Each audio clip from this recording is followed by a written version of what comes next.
बिस्मिल्लाहिर्रहमानिर्रहीम अस्सलाम वालेकुम।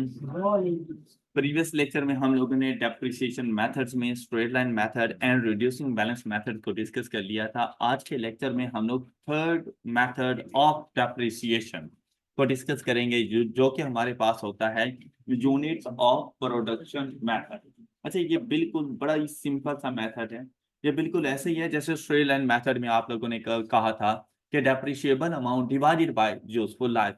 अब सिर्फ फर्क क्या है कि वहां पर जो हमारी यूजफुल लाइफ हुआ करती थी वो इन टर्म्स ऑफ ईयर्स थी, और यहां पर जो हमारी यूजफुल लाइफ है in terms of number of units produced है। तो आपको बता दिया जाएगा कि आप लोग इस प्लांट एंड मशीनरी से इन टोटल कितने नंबर ऑफ यूनिट्स प्रोड्यूस करोगे। तो आप लोगों ने इसका जब डेप्रिसिएशन एक्सपेंस कैलकुलेट करना होगा तो ये भी डेप्रिशिएबल अमाउंट के ऊपर जाएगा। Means cost minus residual value divided by useful life in units, divided by useful life in unit. अब अगर आप लोग इतना काम करते हैं ना तो आपको बेसिकली एक यूनिट का डेप्रिसिएशन एक्सपेंस मिलेगा। अगर आप लोग इतना काम करोगे तो आपको एक यूनिट बनाने का डेप्रिसिएशन एक्सपेंस मिलेगा, और फिर आपने इसको मल्टीप्लाई कर देना होता है जितने यूनिट्स करंट ईयर में आपने बनाए हुए होते हैं। मतलब अगर यहां पर हम लोग देखें, अगर हमने 500 यूनिट्स बनाए हैं तो मल्टीप्लाइड बाय 500। अगर हम लोगों ने 1000 यूनिट बनाए हैं तो मल्टीप्लाइड बाय 1000। तो आपको वो 1000 नंबर ऑफ यूनिट्स बनाने के लिए टोटल डेप्रिसिएशन एक्सपेंस मिल जाएगा। यहां पर डेप्रिसिएशन एक्सपेंस डिपेंड कर रहा होता है कि आप प्रोडक्शन कितनी करते हैं। जितनी ज्यादा प्रोडक्शन करेंगे उतना डेप्रिसिएशन एक्सपेंस ज्यादा चार्ज करेंगे। जितनी प्रोडक्शन कम होगी किसी साल के अंदर, उस साल में एक्सपेंस भी कम जाके चार्ज करेंगे आप लोग।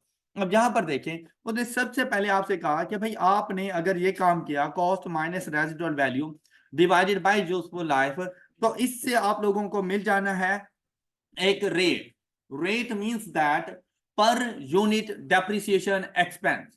आपने इस रेट को मल्टीप्लाई कर देना होता है number of units produced during the period. इसके साथ आप मल्टीप्लाई कर देंगे तो आपके पास क्या चीज आ जाएगी, depreciation expense for the period. अच्छा, ऐसा क्वेश्चन आपके एमसीक्यूज में जरूर पूछा जा सकता है।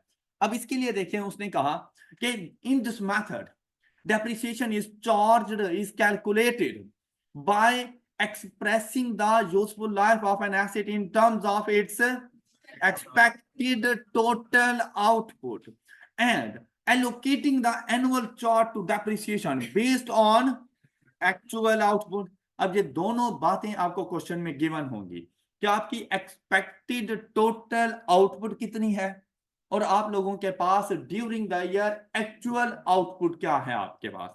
फिर कहते हैं the higher the usage the higher the depreciation charge and vice versa. अगर यूजेज कम है तो डेप्रिसिएशन एक्सपेंस भी कम। अब ये भी आपके पास एमसीक्यूज बन सकता है, in which method of depreciation charge for the year remains constant, straight line method of depreciation, in which method of depreciation charge for the year declined, reducing balance method। जबकि अगर हम लोग यूनिट प्रोडक्शन मेथड की बात करें तो ये according to usage है कि जितना ज्यादा यूजेज उतनी ज्यादा डेप्रिसिएशन, यूजेज कम तो डेप्रिसिएशन भी कम। अब इसका हम ये नहीं कह सकते कि करंट ईयर की डेप्रिसिएशन प्रीवियस ईयर से ज्यादा होगी या कम होगी, हम ये नहीं कह सकते क्योंकि ये डिपेंड कर रही है प्रोडक्शन के ऊपर। भाई अगर प्रोडक्शन ज्यादा होगी तो डेप्रिसिएशन ज्यादा हो जाएगी, प्रीवियस ईयर से प्रोडक्शन कम है तो डेप्रिसिएशन कम हो जाएगी। ऑलराइट, नेक्स्ट देखें। इसी तरह पढ़ाते पढ़ाते ही एमसीक्यूज आपको बता दिए जाते हैं और यही थ्योरेटिकल आपके एमसीक्यूज बन जाते हैं, तो आपके लिए ये थ्योरी समझना भी बहुत जरूरी है। नेक्स्ट देखिए, अब इसकी एग्जांपल कहते हैं हमारे पास एक एसिड मौजूद है जो कि 1 जनवरी 2021 को हम लोगों ने परचेज किया 100,000 का। इसकी रेजिडुअल वैल्यू 10,000 है और इसकी यूजफुल लाइफ हमारे पास 5 इयर्स है, और टोटल जो हमारे पास प्रोडक्शन आ रही है वो 7500 यूनिट्स ओवर इट्स लाइफ। फिर कहते हैं कि एंटिटी का जो ईयर एंड है वो 31 दिसंबर को हो रहा है, जबकि एक्चुअल जो प्रोडक्शन है हमारे पास वो 1500 units, 1800 unit, 1200 units, 2000 units and 1000 units respectively from the year 2021 to 2025। अब ऐसी इंफॉर्मेशन देकर आपको कुछ भी इस तरह की बात पूछ सकता है कि 2023 का डेप्रिसिएशन एक्सपेंस क्या होगा, 2022 का डेप्रिसिएशन एक्सपेंस क्या होगा, 2024 के एंड पर एसिड की वैल्यू क्या होगी, कोई भी ऐसी बात पूछ सकता है। अब आपने सबसे पहला काम क्या करना है कि आपने एक किस्म का depreciation rate per unit calculate कर लेना है। तो डेप्रिसिएशन रेट पर यूनिट आप लोग कैसे कैलकुलेट करोगे, क्या आप इसकी देखेंगे depreciable amount divided by useful life in number of units produced, और जो आप लोगों को expected number of units produce बताए गए 7500। तो यहां से आपको आंसर मिल जाता है कि एक यूनिट बनाने पर जो डेप्रिसिएशन एक्सपेंस है वो 12 रुपए है। अब आप लोगों ने क्या करना है डेप्रिसिएशन एक्सपेंस को फाइंड करने के लिए, क्या भाई अगर 1500 यूनिट्स बन रहे हैं फर्स्ट ईयर में, तो 1500 मल्टीप्लाइड बाय 12, 18,000, ये फर्स्ट ईयर का डेप्रिसिएशन एक्सपेंस है। इसी तरह से सेकंड ईयर का depreciation expense 1800 multiplied by, and answer is 21600। बिल्कुल इसी तरह 1200 मल्टीप्लाइड बाय 12, तो थर्ड ईयर का डेप्रिसिएशन एक्सपेंस 14,400, और 1000 मल्टीप्लाइड बाय 12 फोर्थ ईयर का डेप्रिसिएशन एक्सपेंस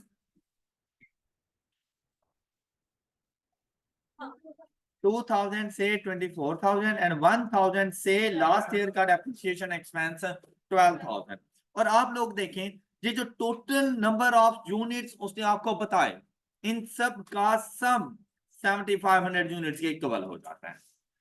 ऑलराइट, और जैसे ही आप इन सब की डेप्रिसिएशन को ऐड करो तो आपके पास एक्यूमुलेटेड डेप्रिसिएशन आपकी डेप्रिशिएबल अमाउंट के इक्वल है, and at the end of the fifth year आपके पास जो आपके एसिड की WDV आ जाएगी वो 10,000। अगर सपोज ऐसा ही क्वेश्चन आपसे किया जाए और आपसे कहा जाए कि थर्ड ईयर के एंड पर एसिड्स की WDV क्या होगी, अगर ऐसे ही क्वेश्चन हो तो इस क्वेश्चन को सॉल्व करने के लिए आप लोगों ने सबसे पहले ये डेप्रिसिएशन रेट ही फाइंड करना है। उसके बाद आपने ये देखना है कि थर्ड ईयर तक टोटल कितने यूनिट्स बन चुके, थर्ड ईयर तक टोटल कितने यूनिट्स हम लोग बना चुके हैं।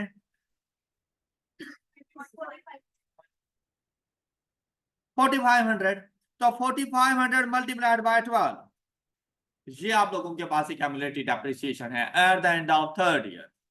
तो अगर अब आप लोग 100,000 कॉस्ट में से इस एक्यूमुलेटेड डेप्रिसिएशन को माइनस कर दो तो थर्ड ईयर के एंड पर आपको WDV का आंसर मिल जाएगा। ये बात क्लियर हो गई कि यूनिट्स प्रोडक्शन मेथड के अंदर अगर आप लोगों ने एक्यूमुलेटेड डेप्रिसिएशन किसी भी टाइम ड्यूरेशन की जाके फाइंड करनी है तो उस टाइम ड्यूरेशन तक जितने एक्चुअल प्रोडक्शन हो चुकी है उस सबको ऐड कर दो और multiplied by depreciation rate per unit, आपके पास एक्यूमुलेटेड डेप्रिसिएशन आ जाएगी, उसको आप लोगों ने कॉस्ट में से माइनस कर देना है। आई होप कि ये बात क्लियर है सब बच्चों। लास्ट मेथड है हमारे पास सम ऑफ डिजिट मेथड, बहुत कम यूज होता है सम ऑफ डिजिट मेथड, प्रैक्टिकली बहुत बहुत ज्यादा ना दे, लेकिन आपके क्वेश्चंस में जरूर पूछा जा सकता है MCQs में कि भाई using sum of your digit method the depreciation expense for the third year is, तो वो आप लोगों को बतानी पड़ेगी। अब यहां पर देखें सम ऑफ योर डिजिट मेथड में बेसिकली आप लोगों ने जाकर कैलकुलेट करना है उसकी यूजफुल लाइफ के डिजिट्स का सम, कि हमारे पास जो भी एसिड मौजूद है उसकी यूजफुल लाइफ क्या है। अगर हम कहेंगे 5 साल है उसकी यूजफुल लाइफ, तो 5 साल के तमाम डिजिट्स का सम आप लोगों ने कैलकुलेट करना है। जैसे कि आप लोगों ने 5 लिखना हो तो आप लिखेंगे 1 2 3 4 5, और इन सब को जाकर आप लोगों ने ऐड कर लेना है। तो इन सब को अगर ऐड करें तो देखिए हमारे पास इसका आंसर क्या बनेगा,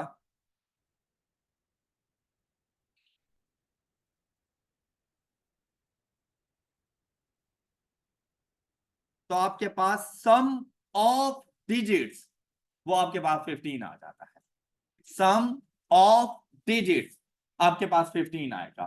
तो आपने डेप्रिशिएबल अमाउंट को डिवाइड करना है सम ऑफ ईयर डिजिट्स के साथ। अब अगर सपोज किसी भी एसिड की यूजफुल लाइफ 6 इयर्स हो तो उसको डिवाइड कौन सी वैल्यू के साथ करेंगे? 21 के साथ। 7 इयर्स हो तो 28 के साथ। 8 इयर्स हो तो 36 के साथ जाके डिवाइड कर उसकी लाइफ के तमाम डिजिट्स को आपस में ऐड कर देना है आप लोगों ने। ऑलराइट, क्या आपको ये डिनोमिनेटर की समझ आ गई? न्यूमिनेटर में डेप्रिशिएबल अमाउंट ही है, मतलब कि cost minus residual value divided by sum of digits. Alright, लेकिन अगर किसी भी एसिड की यूजफुल लाइफ 20 इयर्स है तो डिनोमिनेटर में क्या वैल्यू आएगी? तो हम क्या कैलकुलेटर लेकर बैठ जाएं 1 + 2 + 3 प्लस अप टू 20 कर सकते हैं, लेकिन वेस्टेज ऑफ टाइम है। तो अगर आप लोग देखें, ऐसा नहीं लग रहा जैसे अरिथमेटिक प्रोग्रेशन बन रहा है? ऐसा नहीं है जैसे अरिथमेटिक प्रोग्रेशन है हमारे पास। अरिथमेटिक प्रोग्रेशन में सम फाइंड करने का फार्मूला आप लोगों ने पढ़ा था, उसमें से एक फार्मूला आपके पास था सम फाइंड करने का कि S = n/2 into first term plus last term.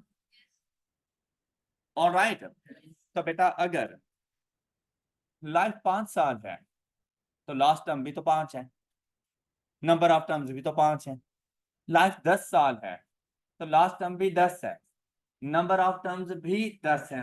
और अगर लाइफ 20 इयर्स है तो फिर n की वैल्यू भी 20 है और लास्ट टर्म भी 20 है। ऐसे ही है ना? और फर्स्ट टर्म कौन सी होगी? 1। तो क्या मैं इसको यूं लिख दूं कि आपने जब भी सम ऑफ डिजिट मेथड फाइंड करना हो तो आप फार्मूला यूज करते हैं n/2 इनटू n+1। a+l करूं या l+a करूं कोई फर्क नहीं पड़ता। तो l को हम लोगों ने n ही अज्यूम कर लिया कि जो n की वैल्यू होगी वही हमारी लास्ट टर्म होगी, और फर्स्ट टर्म हमारी कौन सी होगी? हमेशा 1 होगी, तो n+1। अब देखें, जब 5 साल थे तो हम लोग इसको कर सकते थे 5/2 इंटू 5+1, तो हमारे पास आंसर आ गया। तो ऊपर भी तो हमने वही 15 ही फाइंड किया था। लेकिन अब अगर यहीं पे 20 हो तो हम लोग क्या करेंगे? 20/2 इंटू 20+1 इज इक्वल टू, तो डिनोमिनेटर में तो 10 आ जाएंगे। क्या फाइंड हो जाएगा ये? तो ये फार्मूला यहाँ पे मेंशन है।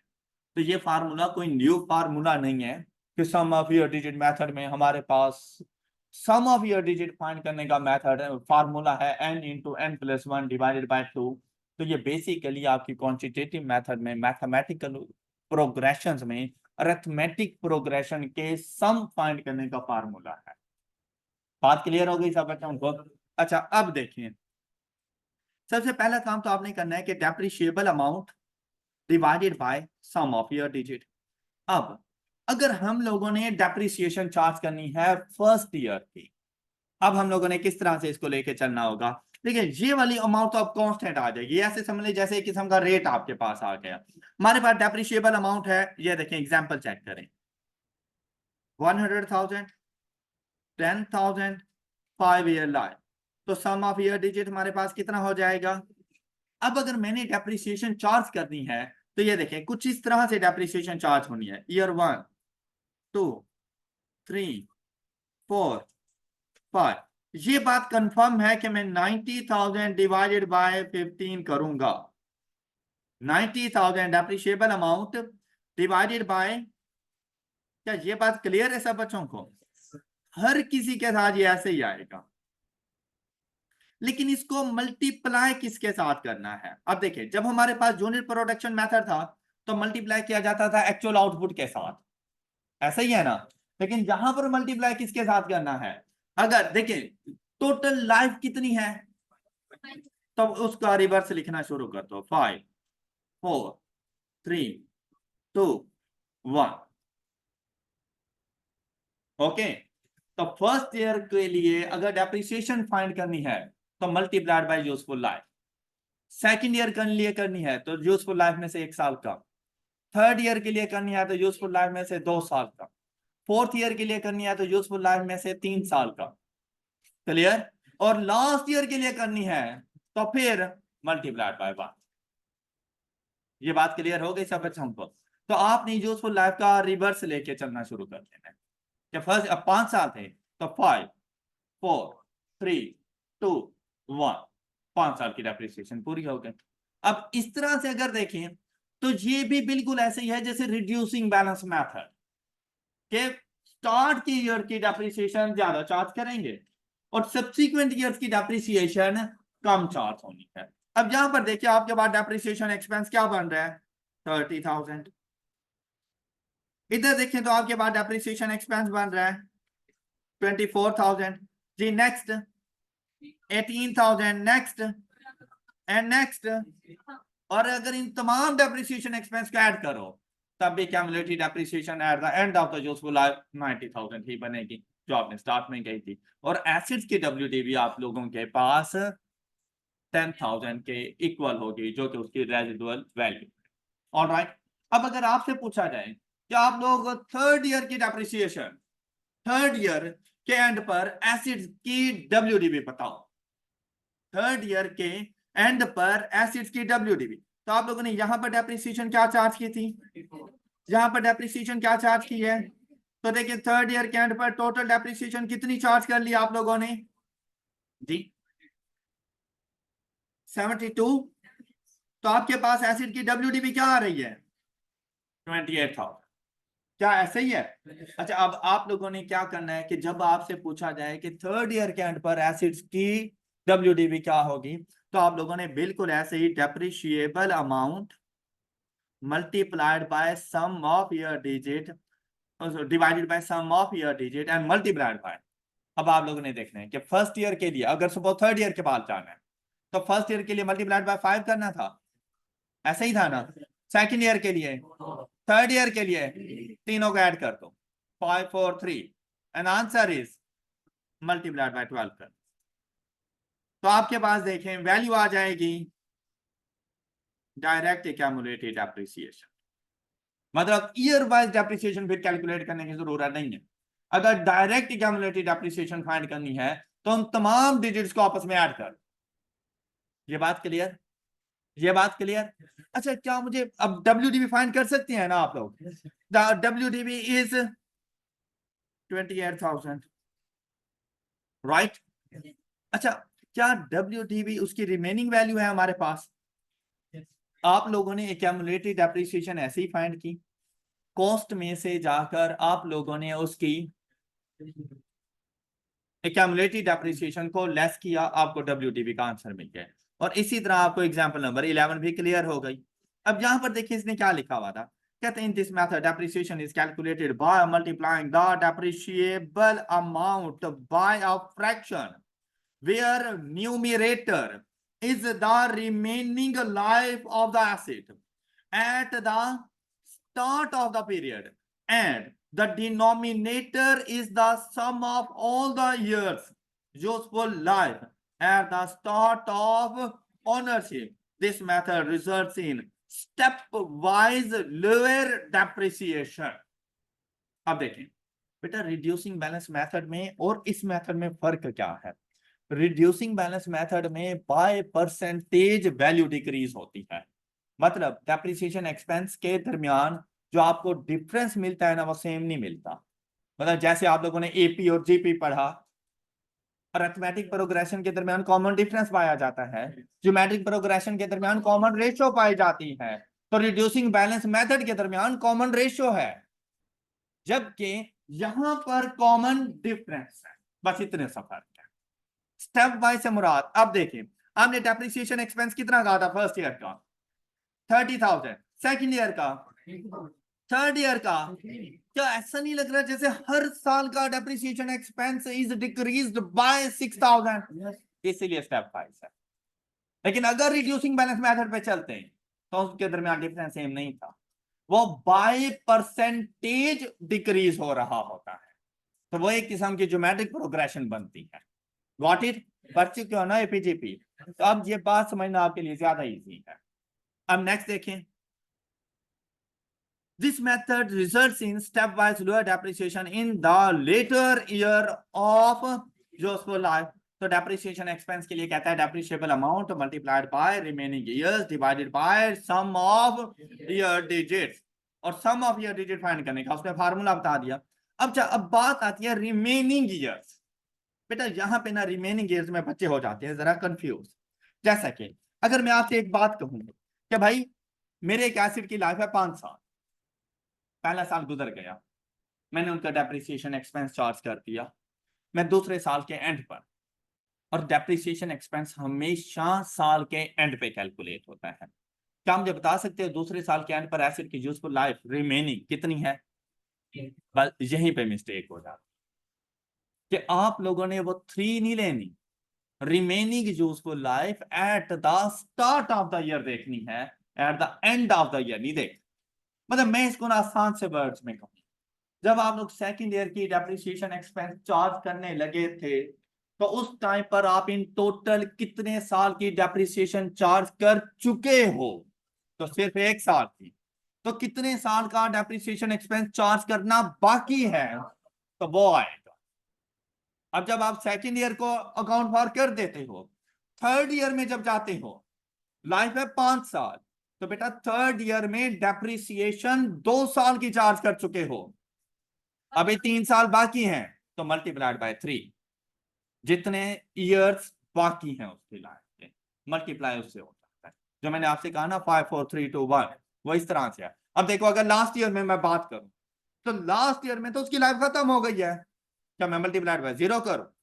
नहीं, मैंने 1 किया था कि भाई ये लास्ट ईयर है जिसकी मैं डेप्रिसिएशन चार्ज करने लगा हूं, और वो 6000 आ गई। Got it? आई होप कि ये बातें क्लियर हो चुकी होंगी सब बच्चों को। चलें जल्दी से एग्जांपल नंबर 12 सॉल्व करें। अब ये बहुत सिंपल सी एग्जांपल थी आपके पास। ये देखिए आपके पास कॉस्ट की वैल्यू क्या है? 400। it has an expected residual value after 5 years of rupees। तो डेप्रिशिएबल अमाउंट कितनी बन जानी है? 360,000। If the sum of digit method of depreciation is used, what will be the carrying amount of the asset at the end of? अच्छा मुझे ना ये सब कुछ करने की ऐसा जरूरत नहीं थी, मैं सिंपली इसको कुछ इस तरह सॉल्व करता कि डेप्रिशिएबल अमाउंट 360,000 डिवाइडेड बाय, अब ये 5 साल थे ना, तो 5 साल के लिए sum of year digit multiplied by, अब 2 साल गुजर गए, 2 साल गुजर गए, तो 2 साल के लिए 5 + 4, तो मल्टीप्लाइड बाय 9, ये इसकी क्यूमुलेटेड डेप्रिसिएशन है। इस तरह से आपके पास एक्यूमुलेटेड डेप्रिसिएशन आएगी। अब अगर आप इसको कॉस्ट में से लेस कर दें तो ये आपके पास देखें WDB की वैल्यू। बात क्लियर है सब बच्चों को? अच्छा नेक्स्ट देखिए बेटा, अब आप लोगों ने डेप्रिसिएशन के मेथड्स देख लिए कि डेप्रिसिएशन के मेथड कौन कौन से हैं। अब आपको बताते हैं डेप्रिसिएशन चार्ज एट पीरियड। इसके लिए हमारे पास आता है कि depreciation should be charged as an expense in the statement of comprehensive income, मतलब प्रॉफिट और लॉस अकाउंट में डेप्रिसिएशन एक्सपेंस को आप लोगों ने एज एन एक्सपेंस चार्ज करना है each year over the life of the asset, even if the asset is idle and not being used. अब देखिए मेरे पास एक एसिड है जो कि मैंने start of the year purchase किया, मैंने कहा ये 5 साल मेरे काम आएगा। अब मैंने उसको अपने पास अपना एसिड रिकॉग्नाइज कर दिया। अब उसने कहा कि जैसे ही आपने उसको अपना एसिड रिकॉग्नाइज कर दिया तो अगले 5 साल तक आपने इसके ऊपर डेप्रिसिएशन चार्ज करनी है, चाहे स्ट्रेट लाइन मेथड है, चाहे रिड्यूसिंग बैलेंस मेथड है, चाहे सम ऑफ ईयर डिजिट मेथड है, आपने हर साल का डेप्रिसिएशन एक्सपेंस चार्ज करना है। और अब इसका यह भी मतलब नहीं है कि अगर वो एसिड किसी भी वजह से कुछ अर्से के लिए फारिग पड़ा रहा, आपने यूज ही नहीं किया, तो इसका यह मतलब नहीं है कि अगर यूज नहीं किया तो उसका डेप्रिसिएशन एक्सपेंस चार्ज नहीं करोगे। कहता है नहीं, आपने डेप्रिसिएशन एक्सपेंस चार्ज करना है। अब जैसा कि मैं आपको एग्जांपल दूं, मेरे पास मेरे नॉन करंट एसेट में एसी शामिल है। एसी का यूजेज क्या हम लोग सर्दियों में भी करते हैं? सिर्फ गर्मियों में इस्तेमाल होता है, एक सीजन इस्तेमाल होता है, एक सीजन के लिए बिल्कुल बंद रखते हैं। तो क्या मैं इनका डेप्रिसिएशन एक्सपेंस 3-4 माह के लिए करूं या पूरे साल का चार्ज करूं?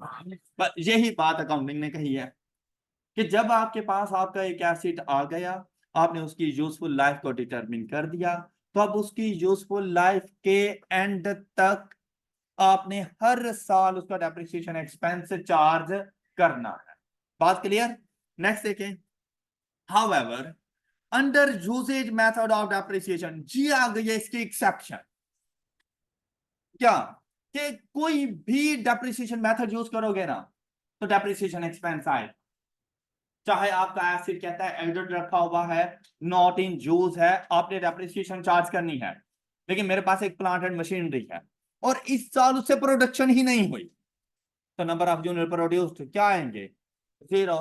तो अगर मैं उसके ऊपर यूज कर रहा हूं यूजेज मेथड, मतलब output method, production units method, और मैंने 0 यूनिट प्रोड्यूस किए, तो डेप्रिसिएशन एक्सपेंस कितना आएगा? सिर्फ ये एक एक्सेप्शन है कि अगर आप लोग किसी अपने एसिड के ऊपर प्रोडक्शन मेथड अप्लाई कर रहे हो, यूनिट प्रोडक्शन मेथड अप्लाई कर रहे हो, यूजेज मेथड अप्लाई कर रहे हो, और वो यूज ही नहीं हुआ, तब तो आप उसका डेप्रिसिएशन एक्सपेंस 0 चार्ज करते होगे।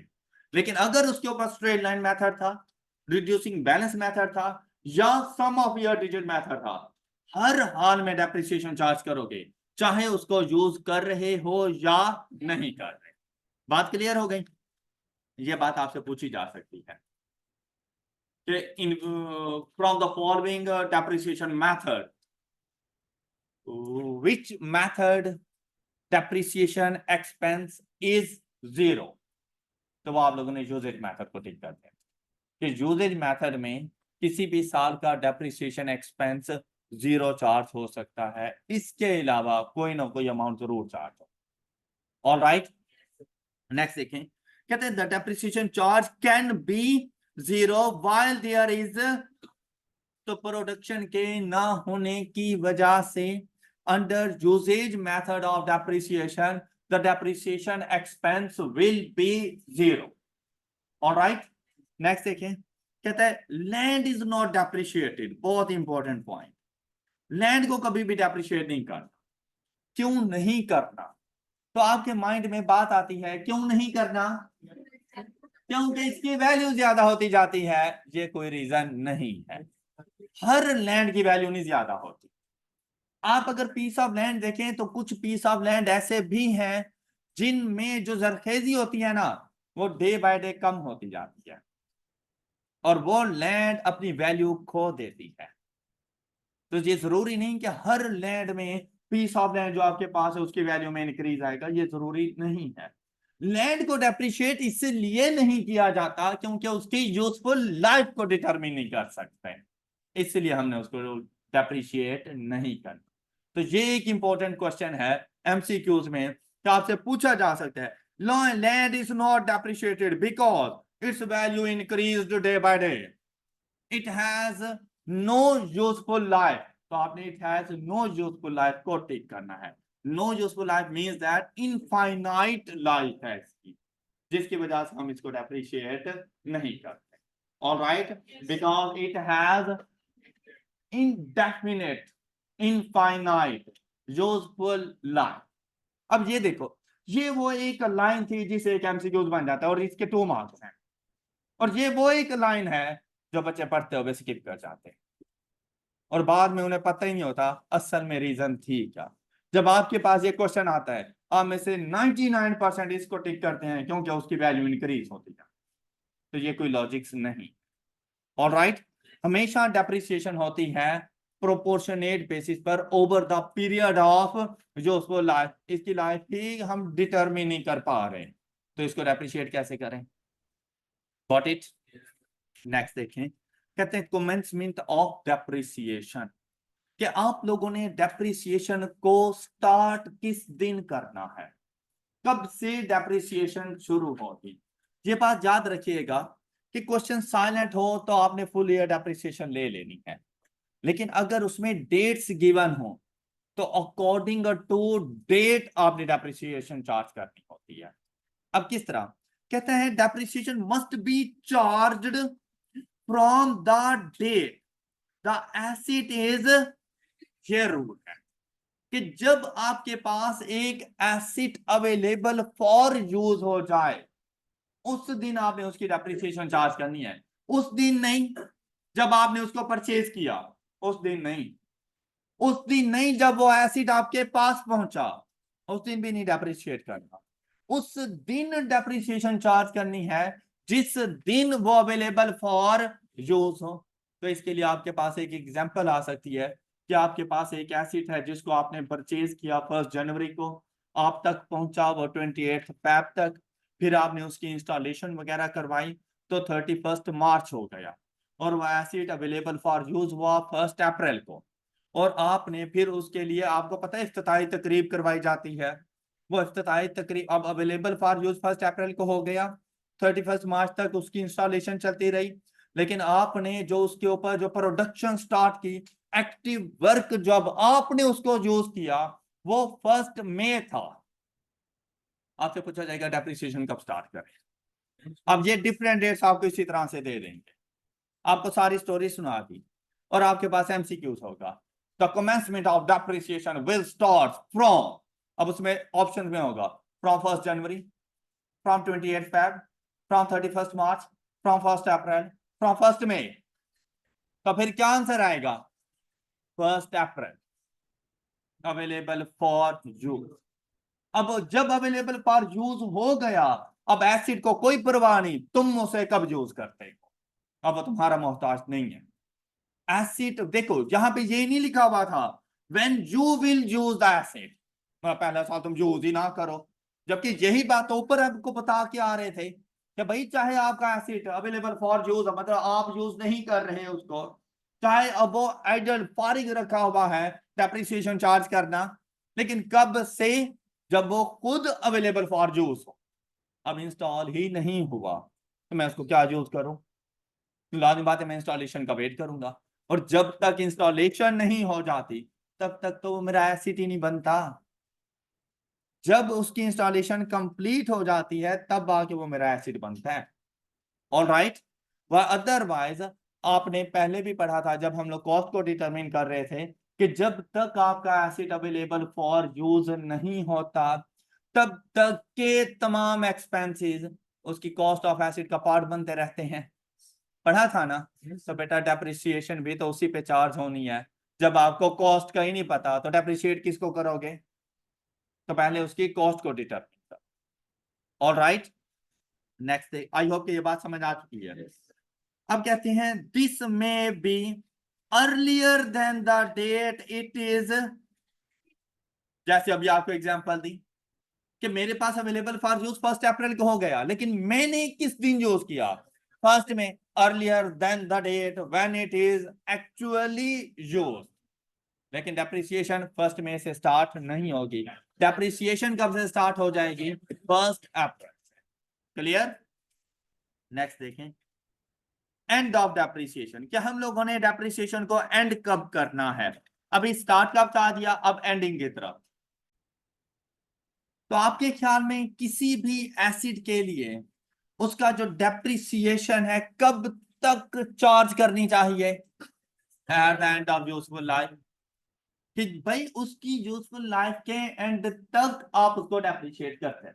मुझे एक बात बताओ, मैंने एक गाड़ी परचेज की, फर्स्ट ईयर फर्स्ट डे, और मैंने कहा कि ये 5 साल मेरे साथ पास रहेगी, 5 साल तक मैं इसको यूज करूंगा, तो असूलन मुझे 5 साल की डेप्रिसिएशन चार्ज करनी चाहिए। एम आई राइट? तीसरे साल में गाड़ी का एक्सीडेंट हो गया और वो गाड़ी मैंने बेच दी, तो अगले साल ईयर 4 ईयर 5 का डेप्रिसिएशन एक्सपेंस चार्ज करूं? अभी तो यूजफुल लाइफ एंड ही नहीं हुई। अभी तो आपने कहा था कि यूजफुल लाइफ के एंड तक, तो एसिड ही नहीं रहा तो उसको डेप्रिशिएट क्यों करूं? अब मतलब ये कहा जा सकता है कि अगर एसिड आपके पास है तो यूजफुल लाइफ के एंड तक आपने उसको डेप्रिशिएट कर, लेकिन अगर यूजफुल लाइफ के एंड से पहले आप उस एसिड को डिस्पोज कर देते हो तो at the date of disposal आपने उसकी डेप्रिसिएशन चार्ज करनी है। उसके बाद की डेप्रिसिएशन चार्ज, यहां तक कोई इशू? अब अच्छा बात सुनो, मेरे पास मेरा एसिड, मैंने गाड़ी परचेज की, मैंने कहा 5 साल मेरे पास रहेगी, 5 साल की डेप्रिसिएशन चार्ज की, लेकिन मैंने देखा 5 साल के बाद acid is in good condition, मैंने तो सेल नहीं किया, और अगले 3 साल भी वो गाड़ी मेरे पास रही, ईयर 6, ईयर 7, ईयर 8, क्या उन 3 साल की डेप्रिसिएशन तो चार्ज करूं ना? क्यों करूं, कौन सी वैल्यू पे करूं, जबकि वो पहले ही डेप्रिशिएट फुली हो चुका है, अपनी डेप्रिशिएबल अमाउंट सारी खत्म कर चुका है। यूजफुल लाइफ के एंड के बाद डेप्रिसिएशन चार्ज नहीं कर, at the end of useful life उसकी लाइफ खत्म हो चुकी है, आगे तो बोनस है। मुझे एक बात बताओ, आपके घरों में बुजुर्ग हस्तियां मौजूद हैं, जब नौजवान थे अच्छे भले कमाते थे, आके तुम्हें भी खिलाते थे, रिटायर हो गए और अभी उनकी डेथ का टाइम नहीं आया, कब्रिस्तान में रखो, क्योंकि आप रिटायर हो चुके हैं, आप तो कुछ कमा नहीं रहे, क्या करोगे? घर में रखोगे उनको? क्या फिर भी एक्सपेक्ट करोगे नहीं भाई जो पहले लाखों रुपए कमा के आते थे अभी भी कमा के आओ?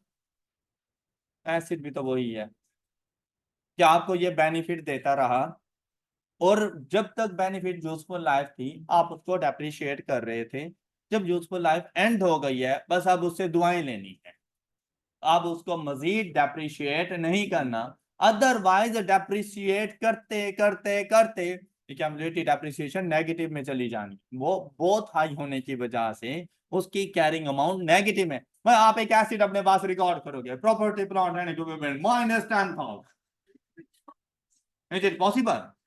नहीं, तो फिर यूजफुल लाइफ के बाद डेप्रिसिएशन चार्ज नहीं करनी, चाहे एसिड आपके इस्तेमाल में ही क्यों ना। Got it? अब देखो, कहते the depreciation is no more charge when the asset is derecognised, means that आप उसको before the end of useful life sell कर दो, तो डीरेकॉग्नाइज से ये मुराद है कि जब वो आपका एसेट ही नहीं रहा, और डिस्पोज्ड ऑफ, ये बातें क्लियर हो गई सब बच्चों? चलिए example number 13 and example number 14, इसको जरा अच्छे से पढ़ो और इसका आंसर करें। Example number 13 and 14, example number 13 देखें तो कहते हैं office property cost rupees of which the land value of rupees, मतलब प्रॉपर्टी मींस बिल्डिंग है, टोटल 5 मिलियन की है, उसमें से 2 मिलियन की लैंड है, तो बाकी 3 मिलियन की बिल्डिंग है आप लोगों के पास, and the cost of the building is rupees, the building has an estimated life of, land के बारे में नहीं बताया, तो आपने लैंड को डेप्रिशिएट नहीं करना, आपने 5 मिलियन डिवाइडेड बाय 50 नहीं करना, आपने 3 मिलियन डिवाइडेड बाय 50 करना है।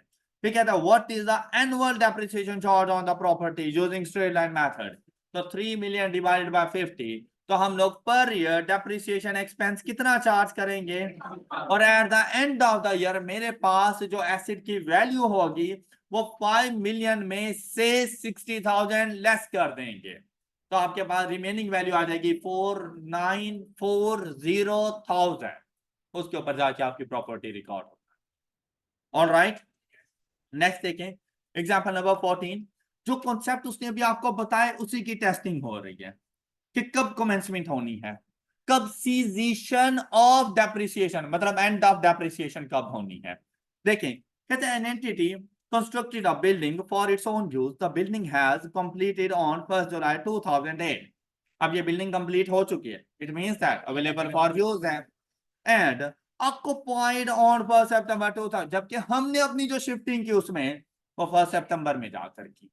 फिर कहता है the entity using the building for a long time but then due to expansion in its business it decided on 1st July 2015 to shift out to new rented premises. The entity shifted to new premises on 1st August 2015 and disposed of the old building on 31st December 2015. अब सबसे पहली चीज पूछ रहा है identify the date from which depreciation should be, तो कब start होनी चाहिए, जब अवेलेबल फॉर फ्यूचर। और फिर कहता है the end date when depreciation charge should cease, मतलब कब तक डेप्रिशिएट करूं, तो उसके लिए हमने उसे कहा था कि जो उसकी डिस्पोजल की डेट, क्योंकि लाइफ तो एंड नहीं हुई ना, तो डिस्पोजल की डेट देखी जाती है। ये नहीं देखा जाता कि मैंने उसको इस्तेमाल करना कब छोड़ दिया, ये नहीं देखा जाएगा। ये देखा जाता है मैंने उसको डी रिकॉग्नाइज कब किया, मैंने उसको डिस्पोज्ड ऑफ कब किया, तब तक आपने डेप्रिसिएशन करते रहना है। Got it? Change in depreciation method. ऐसा हो सकता है कि ये जो डेप्रिसिएशन मेथड है ना, ये आप लोगों का होता है एक किस्म का एस्टिमेट। तो ये पॉसिबल है कि आप लोगों ने एक एसिड के ऊपर स्टार्ट में ये एस्टिमेट किया कि हम इसके ऊपर straight line method of depreciation use करेंगे। 2 साल गुजर गए, आपको रियलाइज हुआ कि इसके जो फ्यूचर इकोनॉमिक बेनिफिट्स हैं वो डे बाय डे डिक्रीज होते जा रहे हैं, तो स्ट्रेट लाइन मेथड हमारे लिए ज्यादा सूटेबल नहीं है। तो हम लोग इसको शिफ्ट कर देंगे स्ट्रेट लाइन मेथड से रिड्यूसिंग बैलेंस मेथड की तरफ, और वाइस वर्सा। कि स्टार्ट में स्ट्रेट लाइन मेथड था, और स्टार्ट में रिड्यूसिंग बैलेंस मेथड था, बाद में आपने देखा कि जो फ्यूचर इकोनॉमिक बेनिफिट्स हैं वो कांस्टेंट है, तो डेप्रिसिएशन एक्सपेंस को भी कांस्टेंट होना चाहिए। तो रिड्यूसिंग बैलेंस मेथड से बाद में आपने ये डिसाइड किया कि हमें स्ट्रेट लाइन मेथड की तरफ मूव कर जाना चाहिए। तो अकाउंटिंग ने कहा कि वैसे इसकी इजाजत नहीं होती, लेकिन अगर आपको ये लगे कि न्यू मेथड आपकी फाइनेंशियल स्टेटमेंट्स के लिए ज्यादा रिलायबल है, मोर एक्यूरेट इंफॉर्मेशन प्रोवाइड करेगा, तो आप कर सकते हो, मींस दैट आप कर सकते हो। क्लियर? तो आप लोग एक मेथड से दूसरे मेथड में मूव कर सकते हो, लेकिन इसके लिए क्या चीज, जिस दिन चेंज आए, जिस दिन चेंज, उस दिन से ऑनवर्ड न्यू मेथड के मुताबिक चलना, लेकिन उससे पहले वही पुराना मेथड। क्लियर? मतलब ये नहीं है कि फिर आप लोग फर्स्ट ईयर से ही न्यू मेथड अप्लाई करेंगे, ऐसा नहीं। कहते हैं जो टाइम ड्यूरेशन गुजर चुका पुराने मेथड के मुताबिक उसको वैसे ही रहने दो, जो न्यू टाइम ड्यूरेशन आगे को जितनी यूजफुल लाइफ आपकी रहती है, रिमेनिंग यूजफुल लाइफ, उसको अकॉर्डिंग टू न्यू मेथड जाके अकाउंट फॉर कर। ऑल राइट, अब देखो ये इसकी एग्जांपल जरा समझो। सबसे पहले थ्योरी देखो, कहता है a change from one method of providing depreciation to another method is permissible. इसकी इजाजत सिर्फ उस वक्त है जब only on the grounds that the new method will give a fairer presentation of the results and of the financial position। अब ये भी आपका एमसीक्यू बन सकता है कि अगर आप लोग डेप्रिसिएशन मेथड को चेंज करते हो तो या वॉलेंटरी कर सकते हो, जब चाहे उस टाइम कर सकते हो, इसकी इजाजत लेने की जरूरत नहीं होती, या ऐसी कोई स्टेटमेंट। तो जब ये बात आए ना कि भाई जब आपका न्यू मेथड आपकी फाइनेंशियल स्टेटमेंट्स में more accurate reliable information provide करें, मोर फेयरर प्रेजेंटेशन अप्लाई करें, तब आपको इसकी इजाजत होती है, इसके अलावा आप इसको अप्लाई नहीं कर सकते। ओके, नेक्स्ट देखें। तो कहते हैं द कैरिंग अमाउंट, मतलब जिस दिन चेंज आया, चेंज इन डेप्रिसिएशन मेथड, जिस दिन चेंज आया उस दिन एसिड की कैरिंग अमाउंट को देखो। अब कॉस्ट को नहीं देखना, अब उसकी डेप्रिशिएबल अमाउंट को नहीं देखना, अब आपने देखना है उसकी कैरिंग अमाउंट, कि उस दिन उसकी कैरिंग अमाउंट कितनी है। उस कैरिंग अमाउंट को रिमेनिंग टाइम पीरियड के लिए डेप्रिशिएट करना है according to new method. Alright, the carrying amount should be written off over the remaining useful life commencing with the period in which the change is made। कि जिस साल आप लोग change लेकर आए उस साल से ऑनवर्ड जो रिमेनिंग आपके पास लाइफ बच गई है उसके लिए आपने कैरिंग अमाउंट को डेप्रिशिएट करना है। अब इस चीज को समझने के लिए एक एग्जांपल करते हैं। हमारे पास एग्जांपल है 15। कहते हैं on 1 January 2001 year limited purchased an asset for rupees 10,000। अब उसकी जो कॉस्ट है हमारे पास वो क्या है, विद नील रेजिडुअल वैल्यू, तो उसकी डेप्रिशिएबल अमाउंट क्या होगी, 10,000 ही होगी। Alright, and is intended to be used for 10 useful life 10 साल है। एंटिटी यूजेज, तो हर साल कितना डेप्रिसिएशन एक्सपेंस चार्ज करेंगे, 1000। क्लियर। कहते हैं जनवरी 2003 मतलब 2001 गया, 1000 का डेप्रिसिएशन एक्सपेंस चार्ज कर दिया। 2002 गया, 1000 का डेप्रिसिएशन एक्सपेंस चार्ज कर दिया। और at the end of year 2 asset की कैरिंग अमाउंट क्या होगी, 8000 रुपीज। ये बात क्लियर हो गई। अच्छा, अब जब 2003 में आए 1 जनवरी, उस दिन हमारे एसेट की वैल्यू 10,000 नहीं है, 8,000 रुपए है। अब क्या करना है इसका, कहते हैं limited reconsider the use of its depreciation method and calculated that the straight line method is not appropriate for this type of asset. Instead, 25% depreciation on reducing balance method is, अब कहते हैं थर्ड ईयर में आपने जो depreciation charge करनी है वो 25% reducing balance method पे करनी।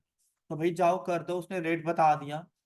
First year straight line method, second year straight line method, third year reducing balance method. लेकिन थर्ड ईयर में जो रेट अप्लाई करना है वो कॉस्ट पर अप्लाई नहीं करना, कैरिंग अमाउंट पे करना है। और कैरिंग अमाउंट थर्ड ईयर में कितनी है, 8000 मल्टीप्लाइड बाय 25%। तो थर्ड ईयर का डेप्रिसिएशन एक्सपेंस 2000, तो फोर्थ ईयर का डेप्रिसिएशन एक्सपेंस।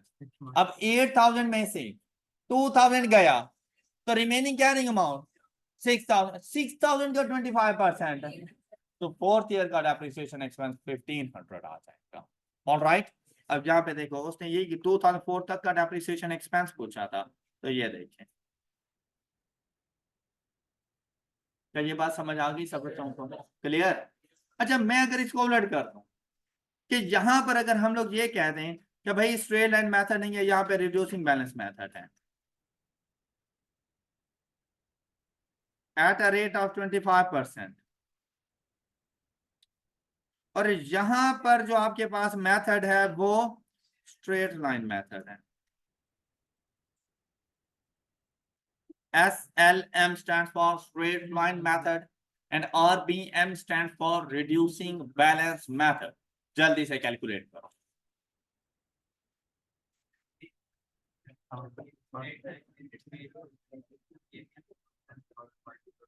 सेम आंसर आता है, सेम आंसर आता है। 10,000 divided by 10 is equal to 1000। आप वही कर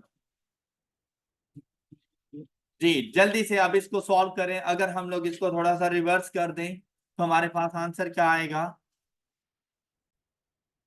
तो इस सिचुएशन में जो आप लोगों के पास अब डेप्रिसिएशन एक्सपेंस आना है फर्स्ट ईयर के लिए, वो 10,000 का 25%, 2500। अब कैरिंग अमाउंट, क्योंकि रिड्यूसिंग बैलेंस मेथड है, 7500 का 25%। अब आफ्टर 1875 आपके पास जो आपके एसिड्स की कैरिंग अमाउंट होगी वो है, और थर्ड ईयर में चेंज इन अकाउंटिंग एस्टिमेट मतलब डेप्रिसिएशन मेथड में चेंज है। तो अब ऐसी सिचुएशन में हम लोग क्या करेंगे, carrying amount of the acid divided by remaining useful life, ना के फुल यूजफुल लाइफ। तो टोटल यूजफुल लाइफ कितनी थी, 10 साल थी हमारे पास, उसमें से 2 साल गुजर गए, तो बाकी कितने साल रह गए, तो डिवाइडेड बाय 8। और रेजिडुअल वैल्यू नील थी, तो कुछ भी माइनस करने की जरूरत नहीं है। तो आपके पास पर ईयर डेप्रिसिएशन एक्सपेंस आ जाएगा 70। तो 2004 के लिए भी सेम। ये बात क्लियर। अच्छा, यहाँ पे बेटा एक और बात सुने कि जब हमारे पास straight line method of depreciation होता है, उसका फार्मूला हमारे पास होता है depreciable amount divided by useful life. आप लोगों ने यही कुछ करना है, डेप्रिशिएबल अमाउंट डिवाइडेड बाय। लेकिन जहां पर आपने कंफ्यूज नहीं हो जाना, ये इसका सेकंड मेथड है भाई। या तो आप लोग cost divided by useful life कर लो, या carrying amount divided by remaining useful life, answer same आएगा। तो फर्स्ट में उसने किया cost divided by useful life, answer 1000। अब 1000 के बाद उसकी कैरिंग अमाउंट क्या है और उसकी रिमेनिंग यूजफुल लाइफ क्या है, तो 9000 डिवाइडेड बाय 9 करो तभी वही 1000। तो कोई फर्क है सच नहीं पड़ रहा होता। क्लियर? ये स्ट्रेट लाइन मेथड का दूसरी अप्रोच है कि आप लोग cost divided by useful life या carrying amount divided by remaining useful life, answer is same. Clear? तो यहां पर ये कोई मिस्टेक नहीं है 2002 में, ये बात बिल्कुल सही लिखी हुई है। और आप इसको यूं भी कर सकते हैं, और 10,000 डिवाइडेड बाय 10। ओके जी, नेक्स्ट देखिए बेटा, कहते हैं review of useful life and, अभी आप लोगों ने कुछ देर पहले पढ़ा कि डेप्रिसिएशन मेथड में चेंज हो तो उसको इस तरह से अकाउंट फॉर करना। बेटा जरूरी नहीं कि सिर्फ डेप्रिसिएशन मेथड में चेंज हो। देखिए जब आप लोगों ने अपना एसेट एक्वायर किया था उस टाइम पे आपने दो और एस्टिमेट भी किए थे कि इसकी यूजफुल लाइफ क्या है और इसकी रेजिडुअल वैल्यू कितनी है। अब आपके इस एस्टिमेट में एरर आ सकता है, चेंज हो सकता है, इकोनॉमी की कंडीशन चेंज हो सकती है, एसिड की लाइफ में फर्क आ सकता है, कम ज्यादा कुछ भी हो सकती है। अगर ऐसा हो कि आपने एक इनिशियल एस्टिमेट किए हुए थे लेकिन आफ्टर सर्टेन टाइम ड्यूरेशन आपको पता चला कि नहीं, जो मैंने रेजिडुअल वैल्यू कंसीडर की थी वो नहीं है, मुझे ज्यादा अमाउंट मिल सकती है या मुझे कम अमाउंट मिल सकती है, या जो मैंने स्टार्ट में इसकी लाइफ को डिटरमिन किया था एसिड उतने साल यूज नहीं होने वाला, ये कम ईयर्स के लिए यूज होगा या ज्यादा ईयर्स के लिए यूज होगा। अगर इनमें भी कोई चेंज आ जाए उसको बिल्कुल ऐसे ही अकाउंट फॉर करना जैसे चेंज इन डेप्रिसिएशन मेथड। क्या मतलब कि जिस दिन चेंज आए उस दिन की कैरिंग अमाउंट को डेप्रिशिएट कर दो according to new residual value over the period of revised useful life, revised remaining useful life। Okay देखो एग्जांपल देखो क्या लिखी हुई है। सबसे पहले कहते हैं useful life and residual value of all tangible non current assets should be reviewed at the end of each reporting period। अच्छा ये बात याद रखना, ये आपका एमसीक्यू थे, जो बातें बता रहा होता हूं उसको हाईलाइट कर लिया करो। अब ये आपसे क्वेश्चन में पूछा जा सकता है useful life and residual value of an asset should be reviewed weekly, monthly, after 3 years, after 5 years, on at the end of each reporting period, end of each reporting period. Alright, अब ये वो बातें हैं जो बगैर book पढ़े कभी भी आपको समझ नहीं, तो लेकिन अब एक मतलब पढ़ लिया अब आपको याद रहेगा कि इसका आंसर हमने ऐसे ही करना है कि हर साल के एंड पर आपने इनको रिव्यू करना है।